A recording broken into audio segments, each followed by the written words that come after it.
बिहार विधानसभा से आरक्षण संशोधन विधेयक 2023 पास हो गया है। बिल का किसी ने विरोध नहीं किया, विपक्ष ने भी इस बिल का समर्थन किया। हालांकि बीजेपी विधायक अरुण शंकर ने ईडब्ल्यूएस आरक्षण को लेकर संसदीय कार्य मंत्री विजय चौधरी से स्थिति स्पष्ट करने को कहा।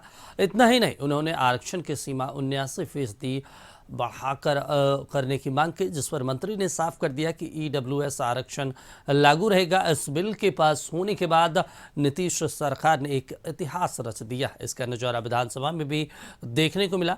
बिल के पास होते ही सभी सदस्यों ने इसका स्वागत किया। पिछले 3 दिनों से सदन में लगातार हंगामा चल रहा था। आज बिना किसी शोर शराबे और विरोध के बिल पास हो गया। बिल को लेकर विधानसभा में क्रेडिट लेने की भी होड़ मच गई। वहीं महागठबंधन के नेताओं ने इसका श्रेय नीतीश, तेजस्वी और लालू को दिया, तो बीजेपी भी कहां पीछे रहने वाले थे। बीजेपी ने भी इस बिल का समर्थन किया। विधायक नंदकिशोर यादव ने कहा, जो सामाजिक विसंगति के कारण आर्थिक राजनीतिक रूप से पीछे रह गए हैं, उनके उत्थान के लिए बीजेपी हमेशा प्रयास करती रही है। नेता प्रतिपक्ष ने कहा, हम भी इसके पक्ष में हैं। सीएम नीतीश सभी सदस्यों को बधाई दी, लेकिन 75% से ज्यादा आरक्षण बढ़ाने के लिए गेंद केंद्र के पाले में डाल दिया। सेवाओं के रिक्तियों में आरक्षण अनुसूचित जातियों, अनुसूचित जनजातियों, अन्य पिछड़े वर्गों के लिए संशोधन विधेयक 2023 संकेत हो। जो इसके पक्ष में है वे हाँ कहें, जो इसके विपक्ष में है वे ना कहें। मैं समझता हूं कि पक्ष में बहुमत है, पक्ष में तब तो एकजुट होकर के सर्वसम्मति से ये पारित होना चाहिए और ये चीज हो जाएगा तो 65%, ये 10%, तो कुल मिला के 75%, तो मतलब 60 में जो 40 बचा हुआ था तो 25 बाकी लोगों को भी अधिकार रहेगा। अब उसके आगे तो हम यही आग्रह करेंगे कि केंद्र सरकार भी इसका जाति आधारित जनगणना करा ले और उसके बाद और भी जो जरूरत पड़े तो 50 की जगह पर हम लोग बिहार में कर रहे हैं 65 और उधर 10 है, तो अगर जरूरत पड़े तो इसको और बढ़ाने की आवश्यकता हो तो बड़ी खुशी की बात होगी। अधिनियम से 65% ही आरक्षण होगा और जो 10% की बात आप कह रहे हैं, आपकी चिंता स्वाभाविक है, लेकिन वो निर्मूल है। क्योंकि इसलिए कि ये अलग एक्ट है और महोदय वो भारत सरकार ने भी अलग अधिनियम से दिया है। अन्य पिछड़े वर्गों के लिए जो आरक्षण है उसमें हम संशोधन कर रहे हैं और आर्थिक रूप से पिछड़ा वर्ग जो है, जो सामान्य कोटि से आते हैं, उनके लिए जो 10% का आरक्षण है वो दूसरे अधिनियम से, दूसरे एक्ट से आच्छादित है। इसीलिए हम लोग उसकी चर्चा इसमें नहीं कर रहे हैं। महोदय, मैं पूरा बीजेपी समर्थन करती है, लेकिन आर्थिक शैक्षणिक जो पिछड़े लोग हैं उसकी प्राथमिकता मिलनी चाहिए महोदय। और ये आज मैं खुला कहना चाहूंगा महोदय कि आज बैठे हुए हैं जो सक्षम लोग, उनको इस पर विचारना चाहिए।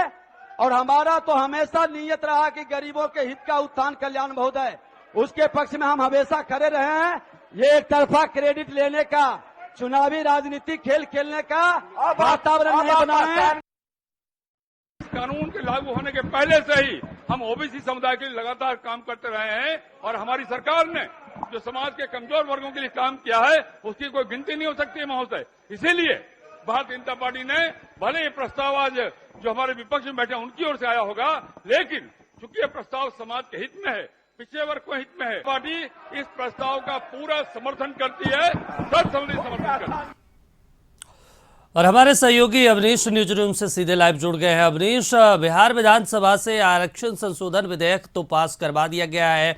नीतीश कुमार सभी विधायकों को, सभी दलों को इसको लेकर बधाई भी दिए, लेकिन बड़ा सवाल है कि देखिए, राज्य सरकार अपने स्तर से कर दी है। नीतीश कुमार अपने बयान में भी कहा कि अगर इससे और अधिक हो तो और अच्छी बात है, लेकिन कानूनी अड़चन क्या आएगी इसको बढ़ाने में? क्योंकि बगल के पड़ोसी राज्य में, झारखंड में देखा गया कि 50% से अगर ऊपर किया गया है तो राज्यपाल ने बिल्कुल लौटा दिया गया। अभी भी अब राज्यपाल के पास ये मंजूरी के लिए जाएगा, तो वहां पे भी क्या कुछ प्रावधान है इसको लेकर? वहां पे भी क्या कुछ प्रावधान है इसको लेकर? नहीं, बिल्कुल देखिए, बिहार के लिए ऐतिहासिक काम हुआ है। जी। आरक्षण का जो दायरा अब बड़ा है उसको विधानसभा से पास कर लिया गया है और अब आज विधान परिषद में जो है उस बिल को लाया जाएगा। संशोधन बिल है, आरक्षण संशोधन बिल, जी। उसको आज विधान परिषद से भी पास करा लिया जाएगा। देखिए, पास कराने में कोई अब ज्यादा परेशानी नहीं हो रही है क्योंकि सभी दलों का इसको लेकर समर्थन है। सभी दलों ने ये मांग रखी थी कि आरक्षण के दायरे को बढ़ाया जाए और जी। अब जो है बिहार में 65% जो है वो आरक्षण मिलेगा और 10% जो स्वर्ण है, जो अत्यंत कमजोर वर्ग के जो स्वर्ण है उनको मिलेगा। तो देखिए, बिहार के लिए अच्छी बात है, बिहार वासियों के लिए खुशी की बात है कि आरक्षण का दायरा जो है वो अब बढ़ेगा। देखिए, बिल जब पास हो जाएगा तो राज्यपाल के पास जाएगा, ये अलग बात है, लेकिन इतना स्पष्ट है कि इस मुद्दे पर तमाम पॉलिटिकल पार्टी ने एक मंच पे आकर समर्थन किया, चाहे बीजेपी हो, हिंदुस्तानी अवाम मोर्चा हो, जो निर्दलीय है, या जो ओवैसी की पार्टी हो, जेडीयू, आरजेडी, सभी दलों ने समर्थन दिया है, लेफ्ट ऑफ सभी दलों ने। तो सभी दलों की सहमति से इस प्रस्ताव को जो है वो लाया गया था और खुद मुख्यमंत्री नीतीश कुमार ने भी सभी दलों से सहमति बनाई थी कि यह बिल जो है सभी लोगों के लिए फायदेमंद होगा। जो खासतौर पे जो जाति आधारित गणना कराई गई थी, जो आंकड़े आए, उन आंकड़ों में जो स्पष्ट हो गया कि सभी जाति में जो है गरीब जो है वो है, आर्थिक रूप से कमजोर लोग हैं। तो वैसी स्थिति में वैसे वर्ग को आर्थिक मदद की आवश्यकता है और इसीलिए आरक्षण का लाभ भी मिलना चाहिए ताकि उनका भी विकास हो सके, सरकारी नौकरियों में उनको लाभ मिल सके।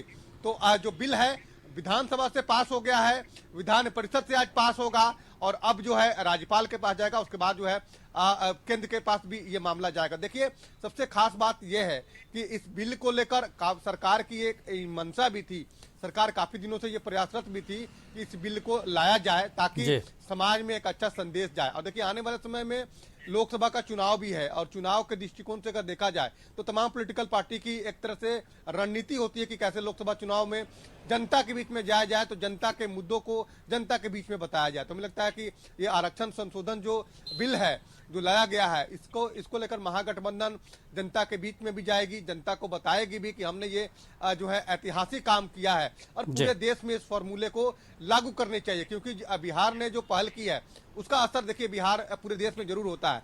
आपको याद होगा कि जब महागठबंधन बिहार में बना था तो पूरे देश में महागठबंधन का एक बड़ा स्वरूप जो है वो बना है। वैसी ही स्थिति जो है इस बार भी दिख रही है। जिस तरह से बिहार में इस बिल को लाया गया है, बिल अब पास हो जाएगा विधान परिषद से भी, तो अब पूरे देश में मांग होगी कि आरक्षण के दायरे को जो बढ़ाया जाए ताकि पिछड़ा, अति पिछड़ा, अनुसूचित जनजाति, अनुसूचित जाति सभी वर्गों को जो है वो फायदा हो सके, सरकारी नौकरियों में उसका लाभ मिल सके।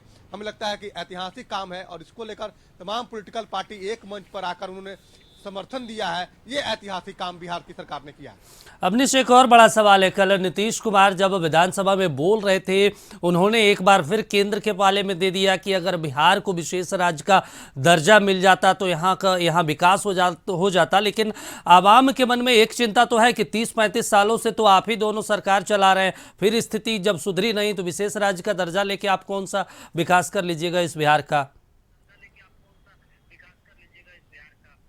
नहीं, बिल्कुल आपने सही कहा कि लगातार ये डिमांड जो है वो मुख्यमंत्री नीतीश कुमार की तरफ से होती रही है, बिहार को विशेष राज्य का दर्जा मिले ताकि बिहार का और विकास हो सके। देखिए, जाति आधारित गणना कराने में 500 करोड़ रुपए जो है वो सरकार ने उस राशि को खर्च की है और लगातार बिहार की सरकार की मांग रही है कि बिहार को विशेष राज्य का दर्जा मिले ताकि बिहार का सर्वांगीण विकास हो सके, बिहार में उद्योग धंधे लग सके, बिहार में पूंजी का निवेश हो। लेकिन अभी तक केंद्र की सरकार ने बिहार की सरकार की बात नहीं मानी है। नीतीश कुमार जब एनडीए के साथ भी थे, जब बीजेपी के साथ वो गठबंधन में थे, उस समय भी उनकी मांग ये रही है। ये मांग बिहार को विशेष राज्य के दर्जा की मांग ये आज की मांग नहीं है, काफी वर्षों से ये मांग होती रही है। लेकिन अब ये मांग कितनी सफल होती है ये तो वक्त बताएगा, लेकिन फिलहाल अभी तक जो है इस पर जो है विराम लगा है। बिहार को केंद्र की सरकार ने अतिरिक्त मदद जरूर की है, लेकिन बिहार की सरकार लगातार विशेष राज्य के दर्जे की मांग उठाई है और ये पॉलिटिकल एक तरह से एजेंडा है। लगातार जेडीयू हर कार्यक्रम में, मुख्यमंत्री नीतीश कुमार हो या तमाम उनके बड़े नेता हो, वो कार्यक्रम में जरूर ये बिहार को विशेष राज्य के दर्जे देने की मांग जो है वो केंद्र की सरकार से करते हैं। लेकिन इसका क्या इम्पैक्ट पड़ेगा, आने वाले समय में लोकसभा का भी चुनाव है। चलिए, बिल्कुल अवनीश, और पूरे बिहार की जनता को मालूम है कि जब कांग्रेस सत्ता में थी और यही नीतीश कुमार मांग कर रहे थे, उस समय कांग्रेस ने कहा कि हम नहीं दे सकते। आज वही कांग्रेस भी नीतीश कुमार के समर्थन में खड़ा होकर वही विशेष राज्य का दर्जा देने की मांग कर रही। देखना होगा बीजेपी इस पर क्या कुछ कदम उठाती है। तमाम जानकारी के लिए फिलहाल आपका शुक्रिया।